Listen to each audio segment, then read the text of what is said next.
За би газрын харилцаа их манлаа дараас. Их болоо дараа энэ аймаг сумдын хилийн асуудал дээр тэр өвлж харуулж байгаа асуудал дээр та тодорхой шийдэл хэлэх үү? Одоо тэр аймаг сумын хилийг ер нь хэдэн онд ингэ өөрчлөлт хийсэн. Өөрчлөхийн тулд улсын хурлаар орсон юм уу? Одоо тэр аймагуд манай өвгд эзэн бууцсан үлжэн дээр одоо нутаглаа насаараа нутгалж ирсэн. Одоо гинт одоо өөр аймаг болчоод өөр сум болчоод манай сумын нутгаас яв гэдэг байна гэдэг. Энэ асуудал ер нь яагаад гарсан? Энэ дэлхийн одоо янз бүрийн өөрчлөлтөөс болоогүй үстэй. Ер нь бол усны зөвшөөрлийг авахын тулд сумын хилийг өөрчлөөд хил ам гаргадгүй сумынх нь иргэдийн хурлаар гаргуулсан юм тохиолдол гарсан шүү дээ. За хариулъя. Газар зохион байгуулалт гэдэг зураг зүүн газрын дарга инх малаа. Хэдөө?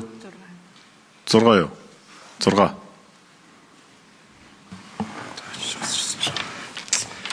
За сөрд дөрж шүүний асуултанд хариулъя.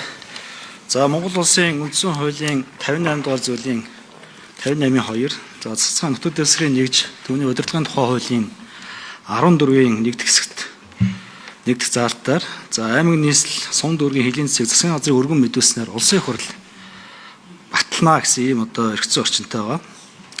За Монгол улсын хувьд бол 1960-аад оноос эхлээд ер нь сумдууд байгуулагдталтай холбоотой сумдуудын хилийн засгийг бол баталсан байдаг.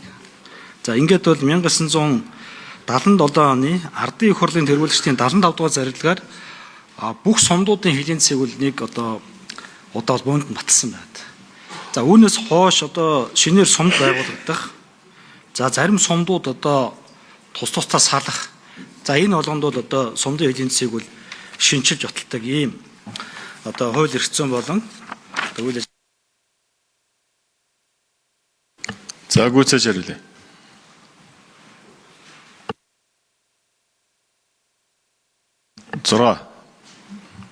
За ингээд одоогийн байдлаар бол Ардын их хурлын зарилгатай хуучин одоо 77 оны зарилгатай 287 сум байна.